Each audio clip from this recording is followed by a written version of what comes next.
Assalamualaikum warahmatullahi wabarakatuh. Bismillahirrahmanirrahim. Innal hamdalillah nahmaduhu wa nasta'inuhu wa natubu ilaihi wa na'udzu billahi min shururi anfusina wa min sayyiati a'malina. Man yahdihillahu fala mudilla lahu wa man yudlil fala hadiya lahu. Asyhadu an la ilaha illallah wahdahu la syarika lahu wa asyhadu anna Muhammadan 'abduhu wa rasuluh.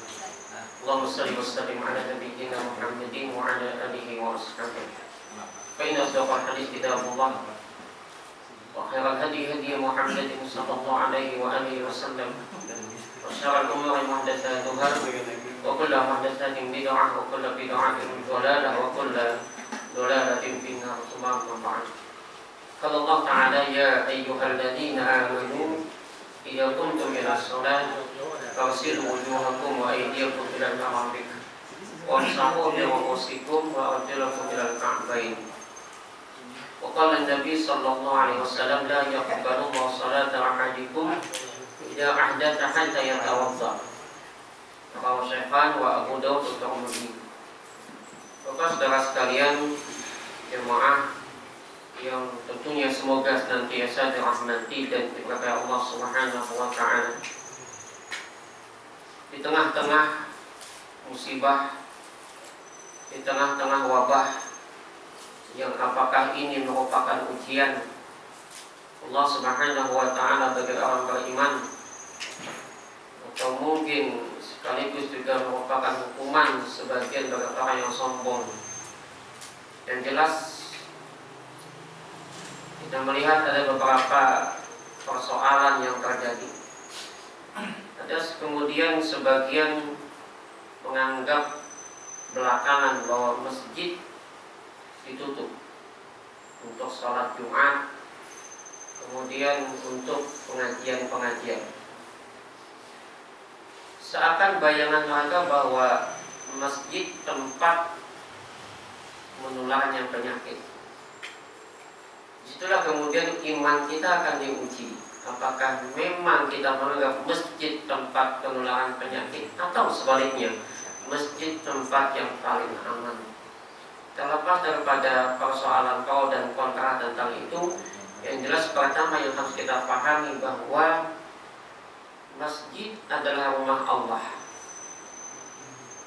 Dan manakala kita masuk ke rumah Allah, artinya kita adalah tamunya Allah.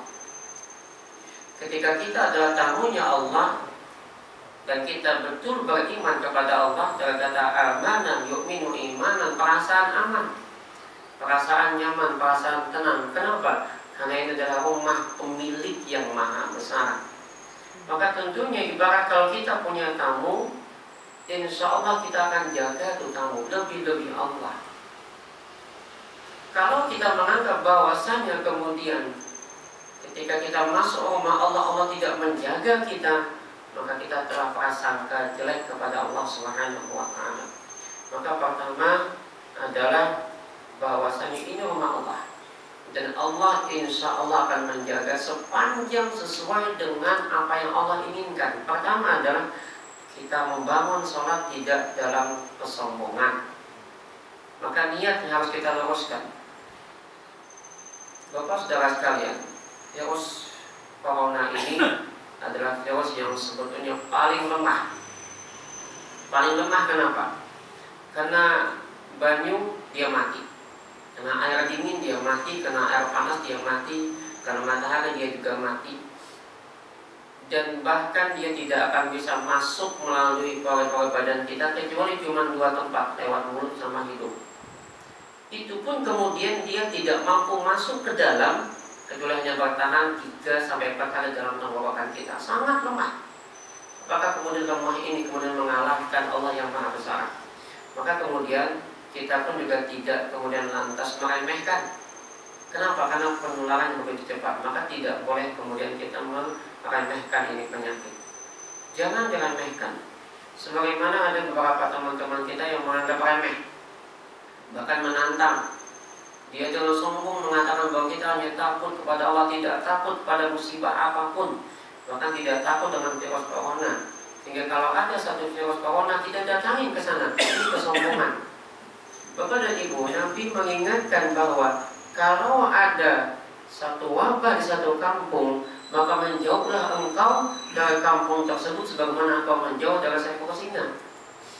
Artinya, kalau ada wabah di satu kampung, jangan masuk ke sana. Kita diperintahkan ikhtiar, berusaha untuk menghindari sebab yang memunculkan satu penyakit. Maka itu kemudian prosedur untuk menjaga sudah ada.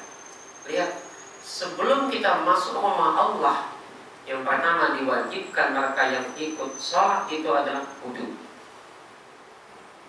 La yaqbalullah salata ahadikum.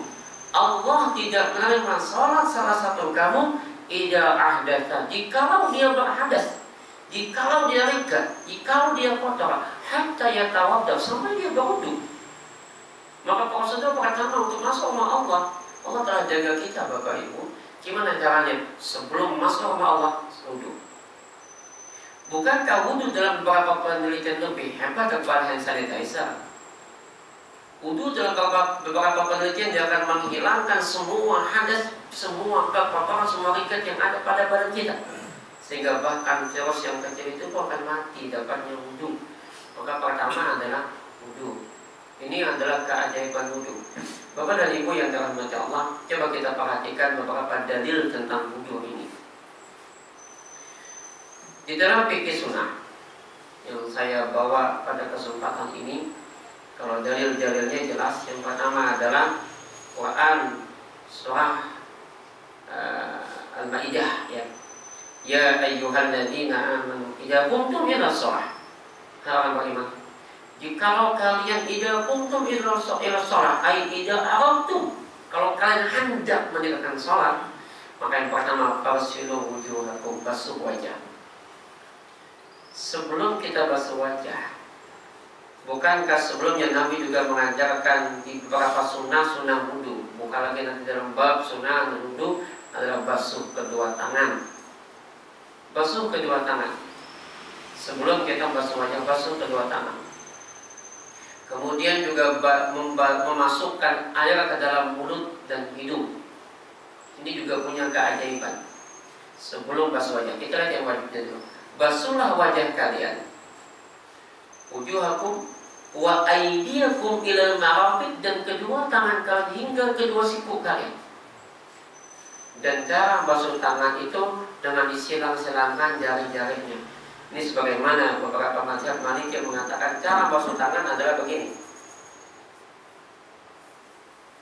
Dan begini, hampir sama dengan bagaimana cara membasuh tangan dalam ilmu kesehatan duluan kita. Nah, kemudian wamsahu bi ru'usikum, dan usap oleh kalian kepala kalian. Kepala, bukan rambut. Ada kalimat bi. Kalimat bi ini kemudian memunculkan penafsiran. Ada yang mengatakan bi itu diartikan seluruh ziyadah, seluruh bagian kepala. Ada yang mengartikan mitamu'id, sebagian dari kepala. Maka sebagian kecil dari kepala, kata Imam Syafi'i, adalah rambut. Bagian terkecil dari kepala adalah rambut. Maka beliau mengisyaratkan bahwa minimal paling kada 3 helai adalah rambut. Bukan pada rambut dan tangan, kayak bangun kuntul botak sama sekali, tetap kepala. Jadi rambut itu bagian terkecil dari kepala. Dan yang namanya mengusap itu dalam fikih sunnah dikatakan, tidak dikatakan la yusamma mashan, tidak dikatakan mengusap apabila Anda hanya meletakkan jari, usbu, au yadi, atau tangannya di atas kepala. Itu bukan mengusap, hanya sekadar mengandap. Yang namanya mengusap adalah betul-betul digerakkan jari kita atau tangan kita. Itu namanya mengusap. Nah, kalau sekadar hanya begini, itu bukan mengusap. Takutkan jam mengusap, itu enggak sah. Kan banyak orang bodoh berandap, maka bukan mengusap. Lalu sama masuk tidak dikatakan mengusap pada Syafi'i. Mengusap betul-betul diusap. Minimal begini. Nah, kemudian wa ahadulakum ilal ka'bain, dan membasuh kedua kaki kalian hingga kedua mata kaki. Ini dalil pertama. Dalil yang kedua adalah hadis. La la yaqbalullahu salata ahadikum, Allah tidak menerima salat kamu idza ahdatsa, bila ia berhadas, bila rika. Satu hal Bapak Ibu, mungkin kenapa Allah turunkan yang namanya COVID-19 ini, itu bahasa Arab untuk COVID-19, adalah mungkin karena Allah ingin menegur kita yang begitu banyak rigatnya. Lihat cara makan kita. Jadi ajaran kita sudah betul-betul membersihkan diri kita, membersihkan tangan kita. Nah, maka hari ini dengan peristiwa ini pelajaran kita ambil adalah bahwa ternyata sedikit-sedikit kita basuh tangan, sedikit kita basuh tangan. Ini pelajaran paling utama dari penyakit ini. Jadi ambil hikmah positif. Maka Allah tidak menerima salah satu kamu idza ahdatsa, bila dia berhadas. Dan ternyata dalam hadis lain, ternyata wudu itu tidak hanya membersihkan zahir kita, tidak hanya membersihkan wajah kita, tidak hanya membersihkan tangan, kepala, dan kaki kita, tetapi juga membersihkan batin. Lihat di hadis lain lagi. Idza tawadda'a al-'abdu, jikalau berkumur seorang hamba kamakmada farajatil khataya mimpi, maka hilanglah keluarlah bersama dengan dia dosa-dosa mulut. Ini bersihkan batin. Coba kadang kita harus melihat ke belakang bagaimana mulut kita ini, yang kadang-kadang mulut ini tidak bisa kita kendalikan. Kita menghina orang lain, kita menyombongkan diri kita, kita menganggap rendah orang lain. Ingat peristiwa Namrud yang dengan sombongnya selama 350 tahun dia sombong. Ternyata Allah turunkan bala tentara yang paling kecil, paling hina, yaitu nyamuk. Ada yang mengatakan lalat. Apa yang dilakukan oleh nyamuk atau lalat itu? Yang jelas jenis serangga. Sekelompok serangga menghantam tentara Firaun.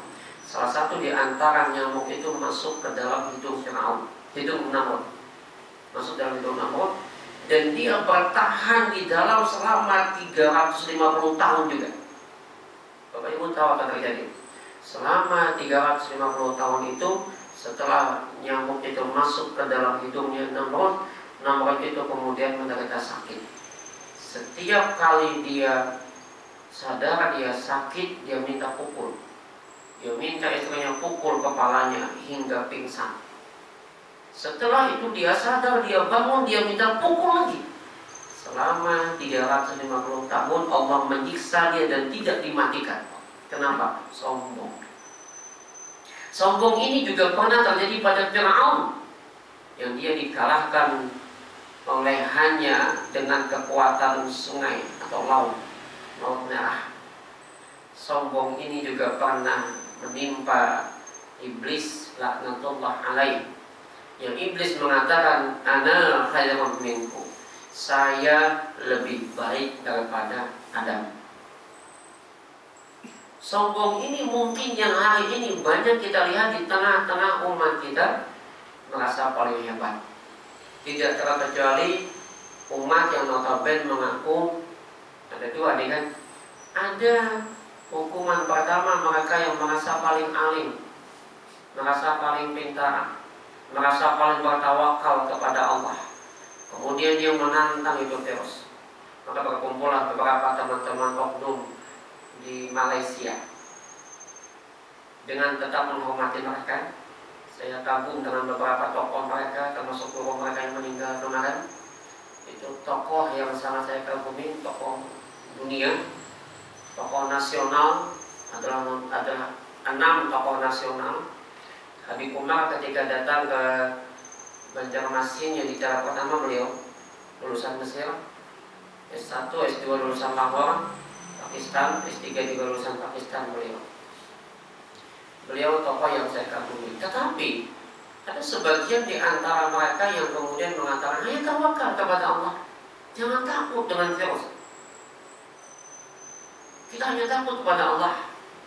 Sebetulnya menghindari musibah pun perintah Allah.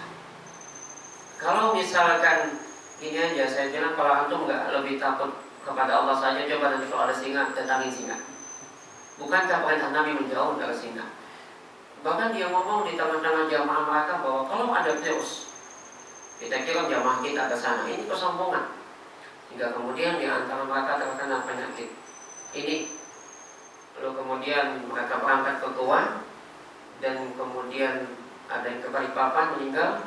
Di Kalimantan Selatan, Tengah, dan Timur 800.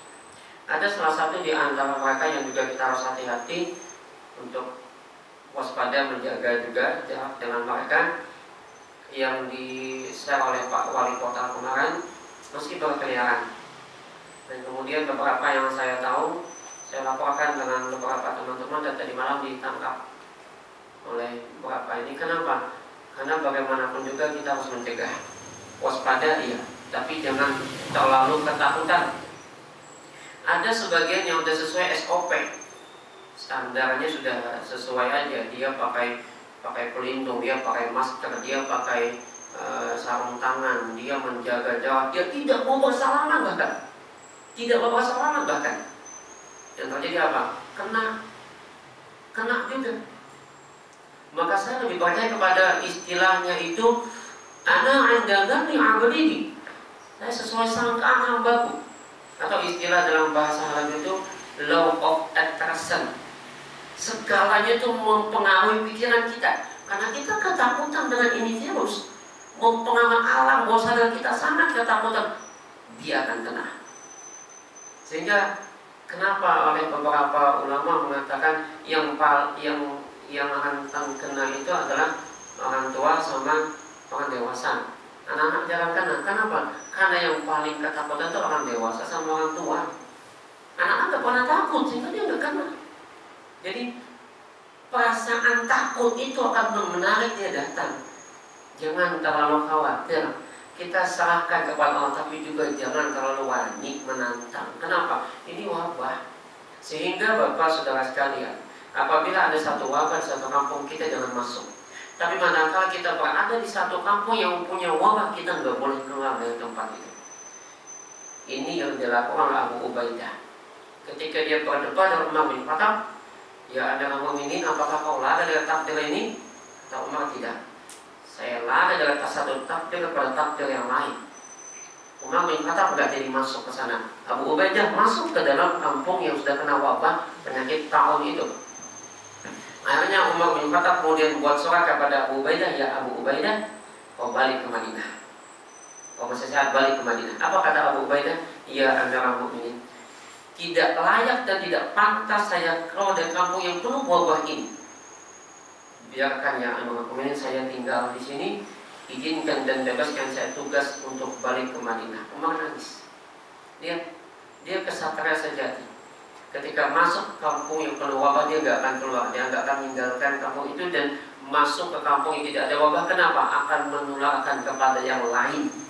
Maka itulah kenapa saya laporkan beberapa teman-teman yang ternyata terindikasi PDP. Kenapa? Karena akan membuat yang lain kena.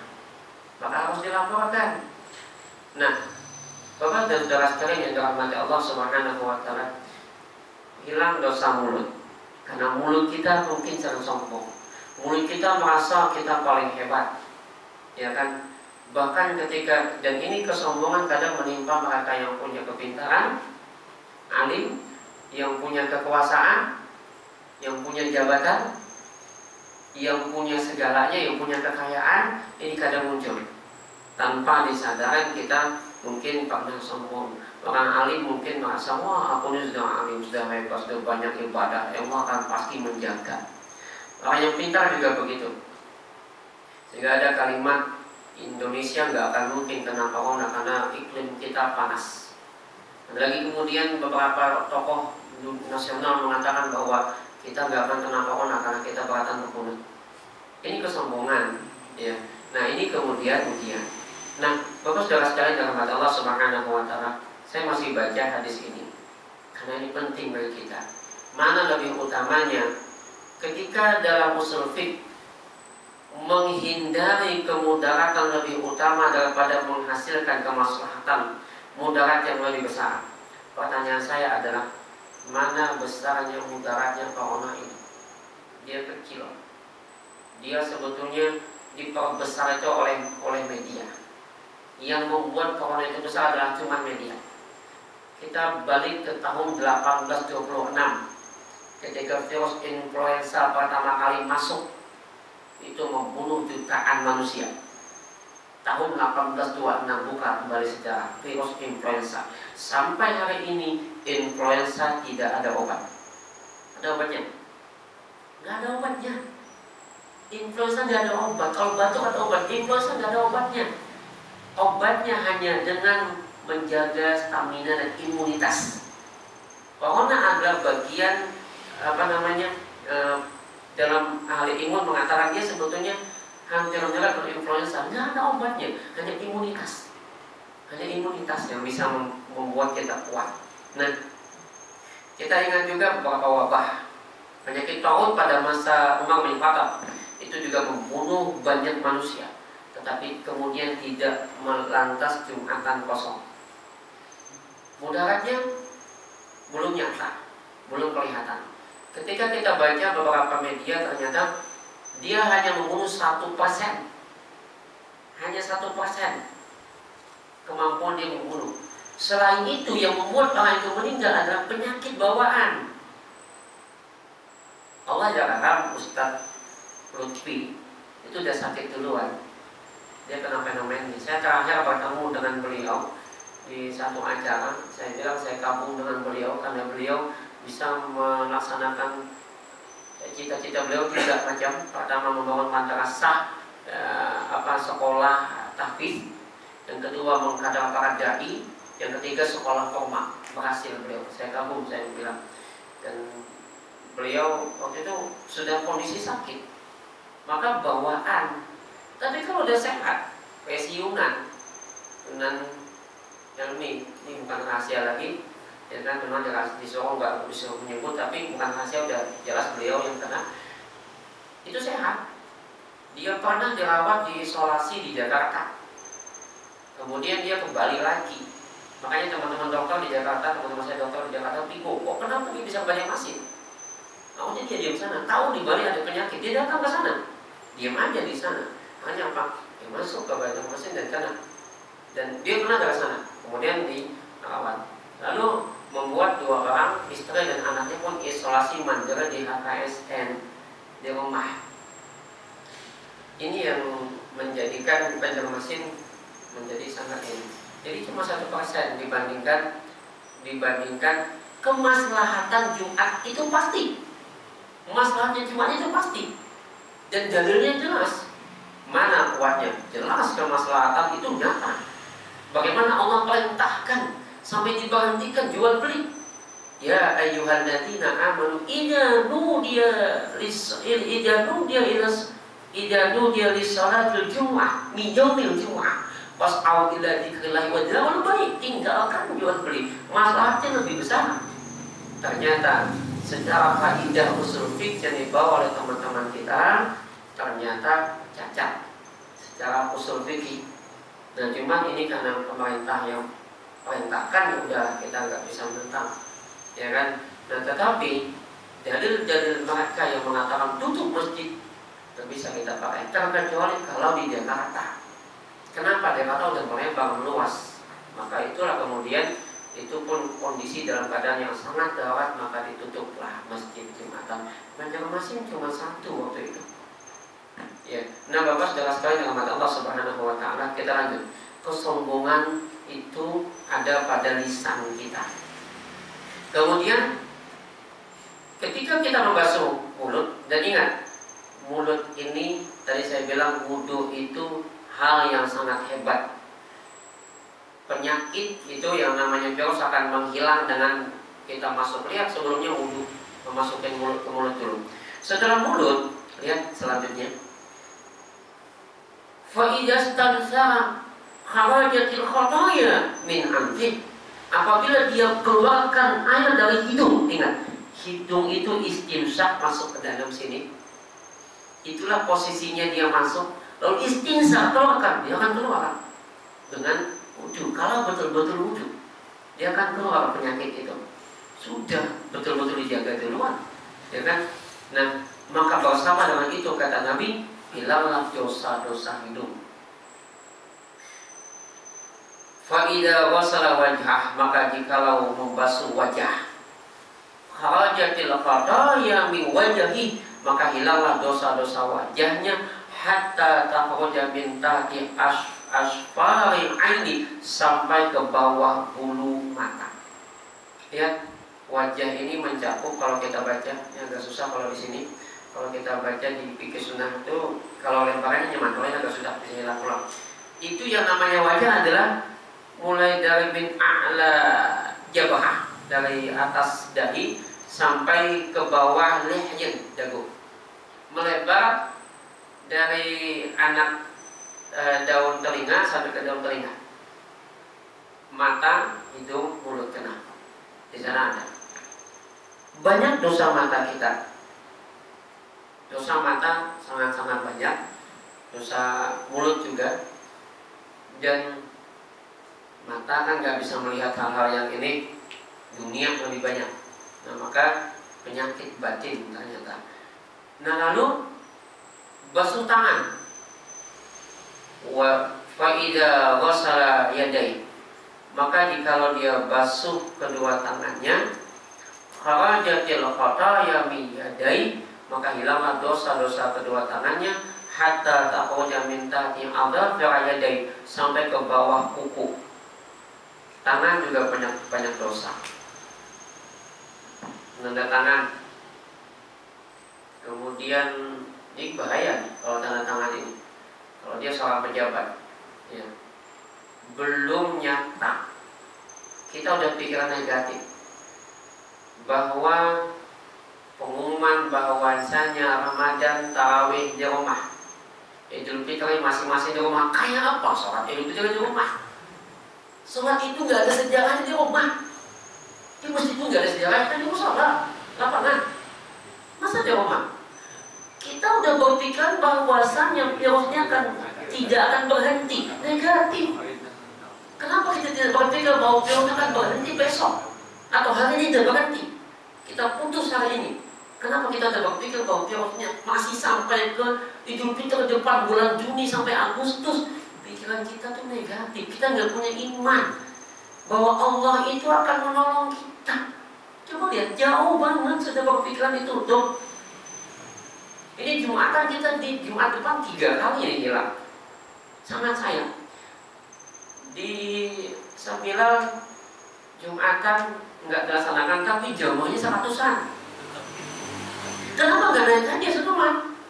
5 menit aja, 1 ayat aja baca. 1 ayat aja baca. Setelah kita baca muqaddimah kan, tahmid, kemudian 2 kalimat syahadat, kemudian salawat, kemudian ayat Quran, kemudian wasiat takwa, kemudian terjemahkan tuh ayat, bacakan ayat, terjemahkan tuh ayat, tutup, selesai. Ya kan, yang penting ada. Bahkan cuma udah langsung nggak usah dibacakan terjemahnya, pokoknya yang kayak tadi aja. Kemudian langsung doa, selesai. Sholat, selesai sholat, berikan aja lagi, selesai kan. Kan pandangan aja kan bisa. Apa bedanya? Mending kita laksanakan. Bukan pas sholat Jumat itu yang penting, berdua pun sah. Kaum yang ajar, kita naik, imam selesai. Ada yang mencacat pada putusan itu, tetapi kita tidak bisa berbuat apa-apa. Bahkan ketua komisi fatwanya pun Jumat pertama itu melaksanakan di Toronto. Yang maksud mau sebut namanya, lulusan Madinah juga beliau. Mesir beliau. Anak tokoh juga di Banjarmasin. Ketika dikonfirmasi, Ustaz kok yang malah Jumatan, beliau cuma tertawa. Lima taquluna ma la taf'alun. Dia yang mengatakan, tetapi ternyata malah melaksanakan. 5 ya ayyuhalladzina amanu wa lima taquluna ma la taf'alun. Kenapa kalian mengatakan tetapi kalian tidak mengamalkan? Kalau begitu, ada apa sebetulnya fatwa ini? Ini juga jadi masalah, Pak. saya perhatiin, saya ditelepon juga, gimana Ustaz? Saya nggak bisa komen dengan yang jumatan itu. Tapi udah, kita lanjut. Itu saya tidak mau masuk ke dalam perdebatan jauh tentang itu, cuma saya ingin lihat dalil-dalilnya betapa sudah diatur oleh Tuhan. Kemudian begini lagi, ketika kita sholat, ini ada beberapa dalil yang kuat. Ketika kita sholat, supaya enak nanti, supaya jangan ini, bagaimana kalau misalkan ada beberapa gambar desa, ada jamaah yang masuk sehat tapi satu dua orang kena virus, ketika keluar semua kena virus. Ini negatif. Kenapa tidak ketika keluar semua nggak lagi kena virus? Apa jaminannya? Surah At-Taubah. Wa may yattaqillah yaj'al lahu makhraja. Siapa yang bertakwa kepada Allah, dia akan dapat jalan. Ketika dia sakit, Allah akan sembuhkan sakitnya. Ketika dia nggak punya rezeki, Allah akan kasih dia rezeki. Wa yarzuqhu min haitsu la yahtasib. Tidak ada negatif duluan. Sehingga kalau biar nih ada anak kena virus masuk keluar perataan kena virus, bukankah sudah kita jaga? Ada desinfektan, ada semprotan, ada macam-macam, dan bukankah virus yang masuk lewat mulut sama hidung? Ini ulun bersalaman ya. Ini gini, ulun penghulu nih. Dan kemarin juga dapat viral beberapa teman-teman di foto yang ulun bersalaman karena pakai sarung tangan, dikritik habis-habisan. Saya bilang kalau ulun pakai sarung tangan pernikahan. Kalau nggak pakai sarung tangan, bisa pakai sarung tangan pernikahan. Ya kalau pakai sarung tangan, jamin nggak ada aman. Ini jamin nggak ada aman. Belum tentu. Ini perjalanan ke sini. Iya kan? Dan cara membuka sarung tangan juga bagaimana? Uniknya sama idiot. Kemudian bercatuk. Disuruh bercatuk. Pertama jatuh di sini kan jatuh di pipi lah. Di sini jatuh. Tapi kan yang di pipi jualan. Sini jatuh. Karena tanda tangan pulpen itu pulang. Susah Pak menghindari ini. Hanya kepada Allah kita meminta. Maka saya bilang sama ini, itu tugas. Saya ikut tugas, tapi saya berusaha untuk menghindari penyakit semaksimal mungkin. Pulang langsung basuh. Bukan takut. Ini ikhtiar, bukan juga terlalu wani. Kita tetap mohon kepada Allah. Kenapa saya harus basuh tangan? Saya punya anak, punya bini. Saya tahu resiko sebagai penghulu, apalagi banyak nanti kadang-kadang kawan-kawan jamaah tabligh. Maka beragam ya. Bila orang ke pernikahan yang tablighnya makin beragamnya. Kau lah menghalangi, jangan kenapa wah? Justru Nabi perintahkan bersalaman. Kenapa menghalangi? Maka untuk menghindar itu mulai berwudu, kemudian bersihkan tangan, langsung mandi. Kenapa? Jaga-jaga. Kita punya anak, punya bini. Dan jangan langsung menjapai hidung sama muntung. Bukan takut, ikhtiar, ya kan? Tapi biarpun bagaimana kita berusaha mengikuti SOP, kalau memang kita hanya bersandar pada itu saja. Kalau Allah mau, udah. Contoh, mendapat hubungan betapa beliau sudah berusaha maksimal. Karena dokter, saya punya teman dokter Edwin di Sri Lanka yang masih keluarga dengan saya. Dia lulusan Australia, kemudian juga lulusan S2-nya di Jepang.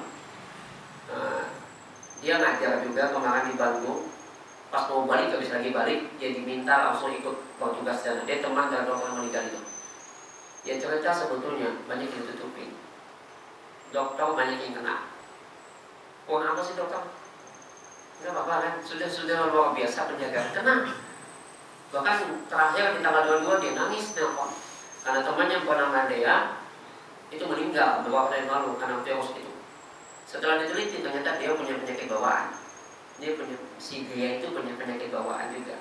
Nah jadi Bapak jelaskan kepada Allah Subhanahu wa Ta'ala, betapapun Anda berusaha melindungi diri kalau Allah menghendaki, apa susah. Dan betapapun Anda tidak ada perlindungan, tetapi Allah menjaga. Kalau Allah mau kan mudah. Nah maka itu sekali lagi saya tidak mengajak Anda harus ini, tapi yang jelas ayolah kita tempatkan porsinya. Allah Maha Besar, itu virus maha kecil. Nggak usah takut, tapi juga nggak usah terlalu berani, karena dia bisa mempengaruhi keluarga kita juga. Kita jaga. Nah maka Bapak Ibu dalam hati Allah Subhanahu wa taala. Dan yang ketiga, bukankah tadi wudu ya, masuk masjid, ada sholat yang dirapatkan shaf. Dalam beberapa penelitian, ketika rapatnya shaf di hadis, coba kalau kita buka hadis itu, bagaimana kemudian Nabi habis sholat dia menghadap. Ketika Nabi selesai sholat, karena Nabi sallallahu alaihi wasallam aqbala yaqbalu wajah, menghadap dengan wajahnya kepada jamaah. Kemudian dia mengatakan, ayuhan nas, wahai manusia, ya'lamu, ketahuilah kalian, isma'u wa'lamu, dengarkan dan perhatikan juga oleh kalian, Allaha azza wa jalla ibadan laysu bi anbiya wala syuhada, bahwasanya Allah itu memiliki hamba yang dia bukan nabi dan bukan syuhada. Yang bituhumul anbiya wa syuhada, tetapi iri kepada mereka para nabi dan syuhada. Saya sedih. Dulu biasanya saya mengucapkan rapatkan shaf, nggak dibolehkan lagi. Harus perintahnya renggangkan shaf, bukan lagi rapatkan shaf. Padahal di beberapa penelitian yang saya baca beberapa penelitian, ternyata ketika kita berinteraksi jamaah, itu menghasilkan gelombang elektromagnetik yang sangat kuat. Yang panjang gelombangnya itu pendek, karena belajar fisika. Itu semakin kuat. Kemudian ketika itu saling menguatkan di antara jamaah, disitulah kemudian membuat hati tentram. Pian ketika ada masalah, ada kawan menepuk pundak atau memeluk, terasa tentram. Bini yang tadinya malam ini dipeluk terasa nyaman. Itu ternyata menghasilkan energi biolistrik yang jadi obat. Kita bersentuhan pendekatan itu obat. Lihat orang yang lagi gundah gelisah, peluk dia obat. Ternyata pelukan itu obat, menghasilkan energi biolistrik. Ini hasil penelitian ya. Kalau kita ragam, justru sebaliknya. Kemudian Bapak Ibu, pernahkah kita mendengar kejadian tsunami yang diselamatkan Allah Pak? Mesti. Ketika ada terjadi kebakaran dan lain sebagainya, orang akan lari kemana? Masjid. Hari ini kenapa hanya karena virus ini kita buka dalam masjid? Masjid tempat kita berlindung. Bahkan nanti ketika hari kiamat, masjid tempat kita berlindung. Kenapa masjid kita buka, kita jauhi? Nah, Bapak dan saudara sekalian yang dirahmati Allah Subhanahu wa taala.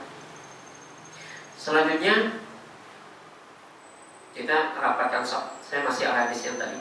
Ada salah satu di antara Arab Badui wa al-Wabiyah, dia angkat tangan. Dia berkata kepada Nabi, ya Rasulullah, nasu min abyain nas, ada manusia dari segala bentuk manusia, jenis manusia, yang dia bukan nabi dan bukan syuhada, tetapi yang bituhumul anbiya wa syuhada, iri kepada mereka para nabi dan syuhada. Un'uthum lana, tunjukkan sifat mereka kepada kami. Apa kata Nabi? Nabi tersenyum. Apa kata Nabi? Nabi mengatakan, nasun min afyain nas wa qabail wa nawabil qabail. Dia berbeda-beda kabilah, tetapi tahabbu fillahi wa tasafu, maka saling mencintai karena Allah dan saling bersaf-saf.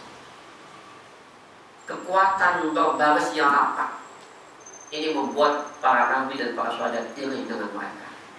Boleh jadi hari ini kita ada yang terlalu sombong, ada juga yang kemudian menjauh Allah. Udah, kata Allah, gak usah lagi masuk rumahku.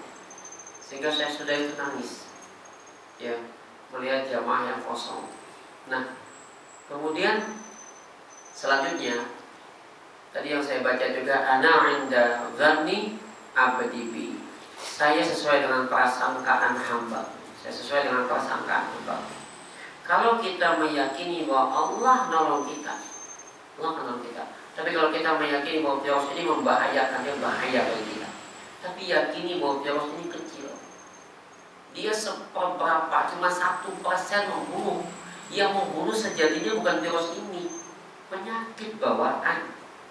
Maka itu pun di sini kalau di beberapa penelitian, saya ada beberapa penelitian saya lihat di sini, saya baca lagi supaya lebih enak. Nah, ini virus ini dia hanya bisa, dia akan mati karena es, dia mati karena air panas, dia mati karena sengatan matahari, maka disuruh berjemur. Kemudian dia mati oleh pembersih, oleh sabun, oleh alkohol dan sebagainya. Dan dia pun tidak bisa masuk ke paru-paru langsung, tapi dia tertahan dulu. Betul nggak? Tertahan dulu di tenggorokan selama 3-4 hari. Itu fungsi kita harus berhubungan dalam wudhu. Kemudian dia juga tidak akan masuk ke sistem pernapasan langsung. Dan sebelum dia masuk ke sana, antibodi kita terhadap makropak dan mikropak udah menahan. Antibodi kita udah menahan duluan, sehingga virus nggak akan bisa masuk. Yang tadi saya bilang akan membahayakan itu, dia punya penyakit bawaan. Dr. Gunawan yang meninggal itu dikatakan PDP itu positif, Pak. Dia dokter di Ciputra. Dia dokter oleh anak saya, dokter gigi. Anak saya adalah Dr. Gunawan, dia orang yang sangat baik. Istrinya Dr.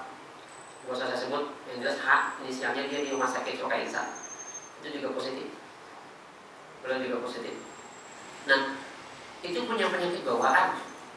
Punya penyakit bawaan. Jadi saya kira bukan bebas yang bunuh, tapi penyakit bawaannya. Kemudian Bapak saudara yang mata Allah Subhanahu wa taala, ala kulli hal, maka mulai hari ini kita sangka baik dengan Tuhan. Tetap sangka baik dengan Tuhan. Karena inda dzanni 'abdi bi, sesuai sangka hambaku, sangka baik bahwa Allah akan menolong kita. Jangan jauhin lagi rumahnya Allah. Tetap kita di rumahnya Allah. Salat jamaah jangan tinggalkan. Bagaimana anjuran Fatwa MUI, salat di rumah masing-masing. Saya nggak setuju, saya nggak sepakat. Salat tetap di masjid. Jangan bersalaman, saya nggak sepakat. Tetap bersalaman. Tapi selesai bersalaman, ikhtiarnya basuh tangan kita dengan sabun. Kemudian bersihkan seluruh badan kita cepat. Tapi jangan sampai kita kehilangan, dihapuskan dosa dalam bersalaman. Ya. Ikhtiar kita selanjutnya adalah saran kaki berwudu. Hand sanitizer itu cuman apa istilahnya, cuman dalam keadaan darurat. Yang paling utama adalah wudu. Saran kaki berwudu, tajdidul wudu setiap 20 menit sekali. Ini sebagaimana anjuran pemerintah bahwa 20 sekali basuh tangan. Kita ada 20 menit sekali perbaharui wudu walaupun belum batal wudu. Apalagi batal. Kenapa? Dia alat yang ampuh untuk menghilangkan virus. Baik Bapak dan saudara sekalian, bisa sampai. Saya kira sampai sini. Saya tidak banyak membahas tentang ini, hanya membahas tentang persoalan virus yang hari ini bahkan menjadi momok paling besar. Dan tolong diingatkan tanggal 10, 11, dan 12 jangan keluar rumah. Itu saat puncak. Kalau kita ada keluar rumah, virusnya akan semakin membahayakan bagi sekitar kita. 10, 11, 12 itu puncaknya. Saya nggak tahu ini ada penelitian. Coba cari, ada beberapa penelitian bahwa tanggal 10, 11, 12 serentak kita jangan ada yang keluar rumah. Karena virus nggak akan bisa kemana, dia akan mati tidak lagi. Karena beberapa penelitian kan suatu hari dia akan mati. Ingat, kemampuan virus ini bertahan cuma 14 hari. Ingat, cuma 14 hari, ini sudah penelitian ya. 14 hari. Apabila kita keluar dari tanggal itu, dia akan terpindahkan. Maka tolong kita di rumah saja tanggal 10, 11, dan 12 Jumat, Sabtu, Ahad. Karena itulah saat virus ini akan mati. Dan kalau kita keluar, dia akan terpindahkan. Dia akan semakin bertahan lagi. Nah, maka satu jalan adalah ini. Saya dapatkan beberapa teman-teman yang ahli yang mengatakan tolong 3 hari kita membunuh virus ini selama 3 hari. Karena kita berjuang Pak supaya Ramadan jangan sampai sunyi. Kalau di subuh biar aja sunyi, kemudian Ramadan jangan sunyi. Jadi kita kan jangan sampai kita di rumah, karena tidak ada sholat itu di rumah. Sholat itu di musola. Di masjid pun di musola, di musola. Apa yang musola? Lapangan. Ya. Baik, kita tutup dengan doa kafaratul majlis. Subhanallah wa bihamdika, asyhadu an la ilaha illa anta, astaghfiruka wa atubu ilaik. Mohon maaf. Hasbunallahu wa ni'mal wakil. Assalamualaikum warahmatullahi wabarakatuh.